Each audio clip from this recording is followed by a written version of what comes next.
یہ رشتہ نکاح کا ایسا عظیم رشتہ ہے کہ جب سارے انسانوں کے باپ سیدنا آدم علیہ السلام کے دل میں یہ بات آئی کہ مالک میں جنت میں اکیلا ہوں، کوئی تو ہو میرا جو شریک سفر ہو، کوئی تو ہو جو میرا ہمراز زندگی ہو، کوئی تو ہو جو میرے درد دل کو سننے والا ہو، کوئی تو ہو جو میرا شریک سفر ہو۔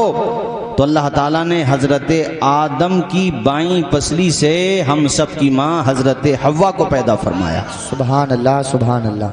اور اس طرح سے یہ رشتہ نکاح کا رشتہ یہ جنت میں پیدا ہوا ہے، یعنی جنت کے اندر قائم ہوا ہے یہ رشتہ نکاح کا۔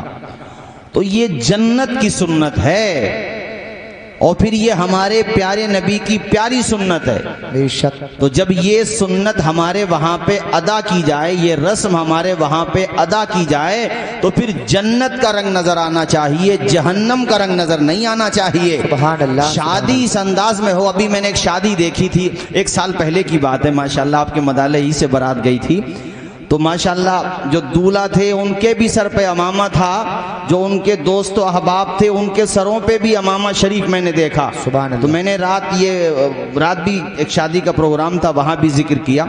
تو مطلب اپنے یہاں پر سنتیں ایڈ کرو، زیادہ سے زیادہ سنتیں پھیلاؤ حضور کی، اور دیکھو جو سنتوں پہ چلتا وہی کامیاب رہتا ہے، ورنہ شارٹ کٹ میں جانے والے ایکسیڈنٹ کا شکار ہو جاتے ہیں، یہ بات یاد رکھنا، حادثے کا بھی شکار ہو سکتے ہیں۔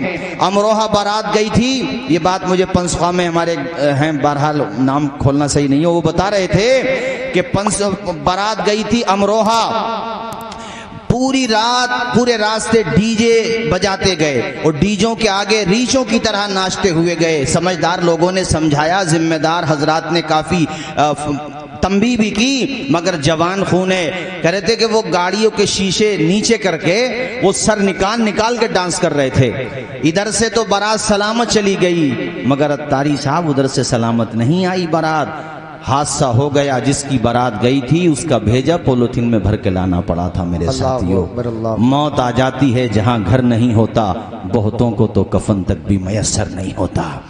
اللہ نے اگر خوشی دی ہے، میں مدالہ، مبئی ڈول، ناٹھیر، حسن پور، ہیبت پور، سکندر پور، تمام جتنے بھی یہ میں دیکھ رہا ہوں یہاں کے لوگ احمد آباد گئے، دہلی گئے، جا کے کاروبار کیا، اللہ نے رزق دیا ماشاءاللہ۔ ایک اعتبار سے یہ بڑی خوشی کی بات ہے کہ ہمارے لوگ فائنینشلی مضبوط ہوئے ہیں، سرمایہ آیا ہے، کئی فائدے ہوئے ہیں۔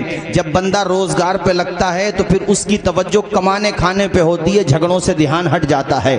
اور کامیاب وہی ہے جو اپنے بچوں کو ایجوکیشن کی طرف لے کر کے آئے، بزنس کی طرف لے کر کے آئے، کمانے کھانے کی طرف لے کر کے آئے، چونکہ لڑائی جھگڑوں کا کوئی انت نہیں ہوتا ہے۔ بھائیوں، نام بھی انہی کے زندہ رہتے ہیں جن کی نسلوں کے ہاتھوں میں قلم ہوتا ہے، جن کے بال بچے پڑھ جاتے ہیں انہی کا نام روشن رہتا ہے۔ اسی لیے میرے نبی نے فرمایا، بہادر وہ نہیں جو بدلہ لے، بہادر تو وہ ہے جو غصے کا گھونٹ پی لے۔ تھوڑی دیر کا آدمی غصہ اگر پی لے تو دونوں سائیڈوں کو فائدہ ہوتا ہے، جس طرف کا وہ ہے انہیں بھی فائدہ ہوگا اور جس سے جھگڑا ہو رہا انہیں بھی فائدہ ہوگا۔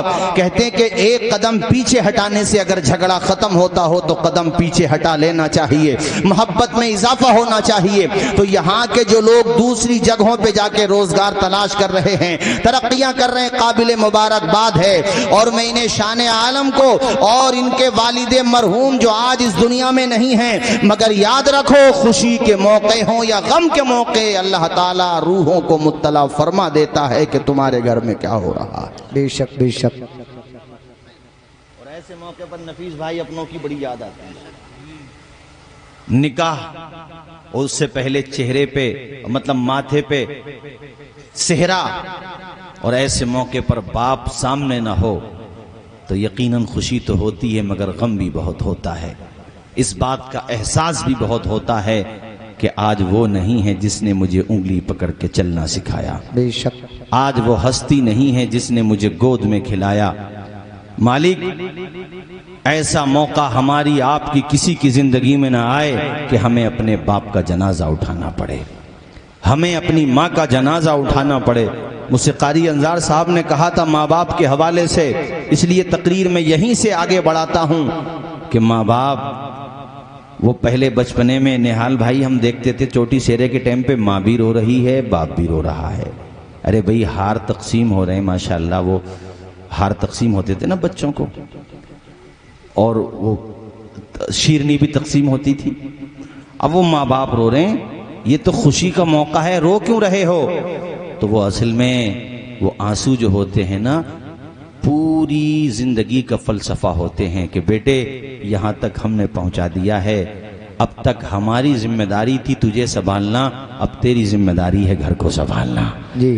اور وہ ایک خوشی کے آنسو ہوتے ہیں کہ یہ لمحہ دیکھنے کے لیے ماں نے نہ جانے کتنے سجدے کیے, کتنی دعائیں کیں, تب جا کر کے آج ماں کو یہ موقع ملا ہے کہ وہ اپنے بیٹے کے ماتھے پہ شادی کا صحرا دیکھ رہا ہے. سبحان اللہ بولو جھوم کے سبحان اللہ. اور ماں باپ جس کی ماں نہیں ہوتی اس سے پوچھو کہ ماں کیا ہوتی ہے, جس کا باپ نہیں ہوتا اس سے پوچھو باپ کیا ہوتا ہے. آپ اسمولی گئے, آپ جویا گئے, امروہہ گئے اور پلٹ کے نہ آئے عشاء کے وقت تک, اتفاق سے موبائل سوئچ آف ہو گیا اور آپ نے وجہ بھی نہیں بتائی کہ میں کچھ تاخیر سے آؤں گا. تو آپ کی بستی مدالہ میں انتظار کرتے کرتے آپ کے دوست و احباب 12-1 بجے تک سب سو جائیں گے. فکر تھی انہیں, مگر آخر میں سوچیں گے سمجھدار ہے آ جائے گا لوٹ کے, کوئی ایسی بات نہیں ہے. لیکن پوری رات مصلی بچھا کر کے دعا مانگنے والی ہستی تیری ماں کی ہستی ہوگی. اسے نیند نہیں آئے گی کہ پتہ نہیں میرا بیٹا کس حال میں ہے, اس نے کھانا کھایا ہے کہ نہیں, اس نے پانی پیا ہے کہ نہیں. اور وہ باپ ہوگا جو بار بار روڈ پہ جائے گا, بار بار جو بھی گاڑی آئے گی اسے امید ہوگی میرا بیٹا آ رہا ہوگا. یہ ماں باپ ہوتے ہیں میرے ساتھیوں. منور رانا کے 4 مصرے مجھے یاد آتے ہیں کہ بہت اونچی عمارت ہر گھڑی خطرے میں رہتی ہے, بلندی دیر تک کی شخص کے حصے میں رہتی ہے. یہ ایسا قرض ہے جس کو ادا میں کر نہیں سکتا, میں جب تک گھر نہ پہنچوں ماں میری سجدے میں رہتی ہے. سبحان اللہ سبحان. جن کی مائیں زندہ ہیں وہ قابل مبارکباد ہیں. ارے شادی کا موقع ہے. عزیزم محمد شان عالم, کل کو تمہارا جب صحرا, ماتھے سے پھولوں کا صحرا, ہار بھی پھولوں کے ہونے چاہیے, اپنی ماں کے قدم کو چومنا, اس کے بعد بارات لے کر کے جانا, چونکہ جو کچھ ملا ہے وہ ماں کی دعاؤں کی برکت سے ملا ہے. اور مدالہ سے رخصتی تب ہو, اس سے پہلے باپ کے قبر کی حاضری ہو جانا چاہیے. وہاں پہ جا کے فاتحہ پڑھو اور اس کے بعد بارات لے کر کے جاؤ. ارے آج بھی اگر تم باپ کی قبر پہ نہیں جاؤ گے اس کی روح بڑی مچلے گی. وہ تو اس کی روح تو دیکھے گی نا کہ میرے بیٹے کے ماتھے پہ شادی کا صحرا ہے. ماں کے قدم چوم کے جاؤ. اور یہ میں صرف شادی کے حوالے سے نہیں کہہ رہا ہوں بلکہ عموماً ہر تقریر میں کہتا ہوں. گھر سے باہر جا رہے ہو, ادر کنٹری کا سفر ہے یا اپنے ملک میں کہیں دور جا رہے ہو, بلکہ میں تو کہوں گا پاس بھی جا رہے ہو, تم ماں سے کہہ کے جاؤ میں وہاں تک جا رہا ہوں, یا اس کا ہاتھ اپنے سر پہ رکھوا لو. آج میں نے حضرت رفیق ملت سید نجیب حیدر صاحب کا ایک بیان سنا, بڑا دل خوش ہوا. حضرت نے فرمایا جو ماں باپ کے نافرمان ہوں وہ مہریرہ فون نہ کیا کریں دعا کے لیے.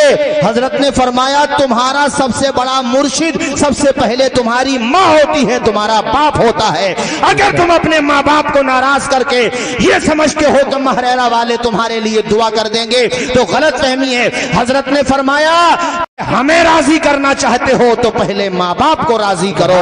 ارے ماں باپ کی رضا میں خدا کی رضا ہوتی ہے اور ماں باپ کی ناراضگی میں خدا کا غضب ہوتا ہے. تو جب خدا ہی راضی نہ ہوگا تو اولیاء اللہ کیسے راضی ہو جائیں گے؟ پہلے اپنے ماں باپ کو راضی کرو, ان کے قدم دبا لیا کرو اور گھروں سے نکلا کرو. تم ماں باپ کے سر کو چوم لو اور ان کا ہاتھ اپنے سر پہ رکھوا لو. منور رانا کے پھر مجھے 4 مصرے یاد آتے ہیں کہ ہمارے کچھ گناہوں کی مجھے مل گئے, لکھنؤ سے آ رہے تھے, میں بھی کہیں سے آ رہا تھا, وہ مل گئے, اس میں AC 2 ٹائر میں مل گئے. تو میں نے تو